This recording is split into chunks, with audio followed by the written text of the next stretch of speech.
যারা 2026 সালে নির্বাচন করবেন, ওই নির্বাচনে যেন একটি আওয়ামী প্রেতাত্মা যারা 14, 18, 24-এর সাথে সম্পৃক্ত ছিল তারা যেন কখনো এই নির্বাচনে অংশগ্রহণ করতে না পারে। সচিবালয়ে হাসিনার প্রেতাত্মারা এখনো বসে আছে, নিজেরা বোমা ফাটিয়ে নিজেরা ট্রেন লাইন উঠিয়ে দিয়ে আমাদেরকে মামলা দিয়েছেন। গণতন্ত্র যে এনে দিয়েছে মুগ্ধ খোকনেরা, সেই গণতন্ত্রকে আজকে শেষ করে দেওয়ার জন্য হাসিনার প্রেতাত্মারা এখনো সচিবালয়ে বসে আছে। 2014 সালে কুকুরের উপস্থিতিতে এমপি হয়েছে যারা 2011 সালে আজকে দিনের ভোট রাতে করে এমপি হয়েছে, যারা 2024 সালে বাংলাদেশে দিনের ভোট রাতে করেছে, সেই প্রেতাত্মারা এখনো আছে। আমি দেখলাম সেখানে 96% লোক, 96% মানুষ এদেশে শান্তিপূর্ণ ইলেকশন চায়, ভোট চায়। কিন্তু আমি বুঝতে পারি না, মুক্তিযুদ্ধের একজন অস্ত্র হাতে যোদ্ধা করা হিসাবে আমি আজকে যারা রাস্তায় নেমে এই ইন্টেরিয়াম গভর্নমেন্টকে বিষাক্ত করে তোলার জন্য আপনারা রাস্তায় নেমে যে আমাদেরকে বিভক্তি করার হীন চেষ্টা করছেন, আপনাদের উদ্দেশ্যে বলতে চাই, এটা কি গণতন্ত্রের পক্ষের লোক হলেন? যদি গণতন্ত্রের পক্ষের লোক হয়ে থাকেন, কেন প্রফেসর মোহাম্মদ ইউনূসকে আজকে শঙ্কার মধ্যে পাঠাচ্ছেন?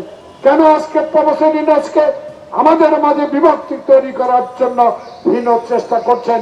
এই বিষয়গুলোর জবাব আপনাদেরকে দিতে হবে যদি ফেব্রুয়ারির নির্বাচনে কোন রকম সংশয় শঙ্কা সৃষ্টি হয়। কারণ হাসিনার বিরুদ্ধে রাজপথে আন্দোলন করা যেসব লোক আত্মহত্যা দিয়েছে, আমাদের নেতা 10,000 কিলোমিটার দূরে থেকে বাংলাদেশ জাতীয়তাবাদী শক্তিকে 16টি বছর টিকিয়ে রেখেছে। সেই 16 বছরে আমাদের অনেক মায়ের বুক খালি করা হয়েছে, অনেককে আয়না ঘরে নিয়ে মাসের পর মাস অত্যাচার করা হয়েছে, অনেককে আমরা দেখেছি এক জেলা থেকে অন্য জেলা গিয়ে রিক্সা চালিয়ে জীবন ধারণ করতে হয়েছে।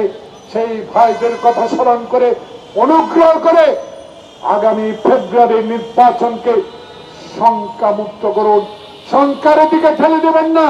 কারণ আজকের এই গণতন্ত্র পুনরের বিষয় হলো সচিবালয়ে হাসিনার প্রেতাত্মারা এখনো বসে আছে।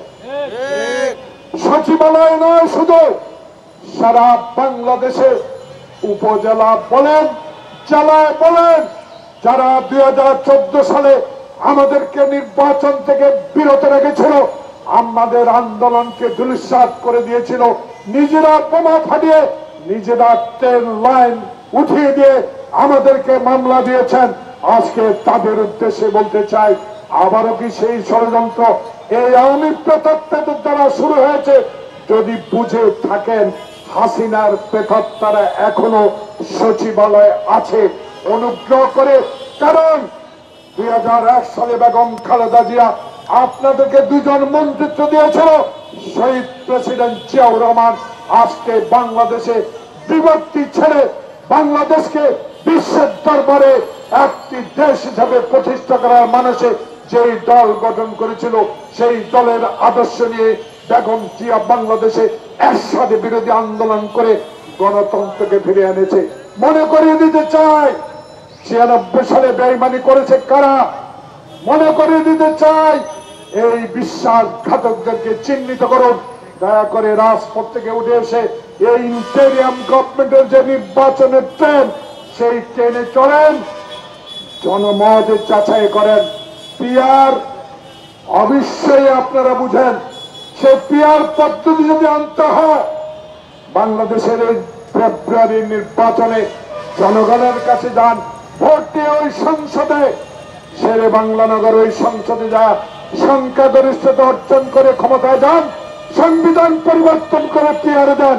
কিন্তু বাংলাদেশের মানুষ 55 বছরে বুঝে ফেলেছে বাংলাদেশের নির্বাচন একটাই, আমার ভোট আমি দিব। সেই ভোটকে মৃত ব্যক্তির ভোট দ্বারা জলাজ্জলি করে দিয়েছে শেখ হাসিনা। আজকে সেই শেখ হাসিনা দিল্লিতে বসে আবারও বাংলাদেশে গণতন্ত্র যে এনে দিয়েছে মুগ্ধ খোকনেরা, সেই গণতন্ত্রকে আজকে শেষ করে দেওয়ার জন্য হাসিনার প্রেতাত্মারা এখনো সচিবালয়ে বসে আছে।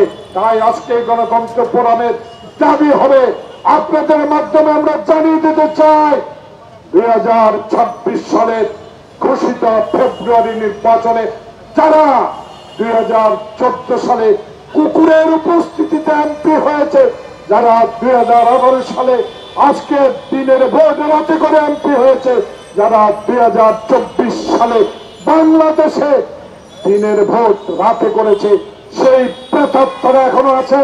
প্রধান নির্বাচন কমিশনার, আপনাকে আমরা ভালো করে জানি, একজন সৎ দক্ষ ব্যক্তি।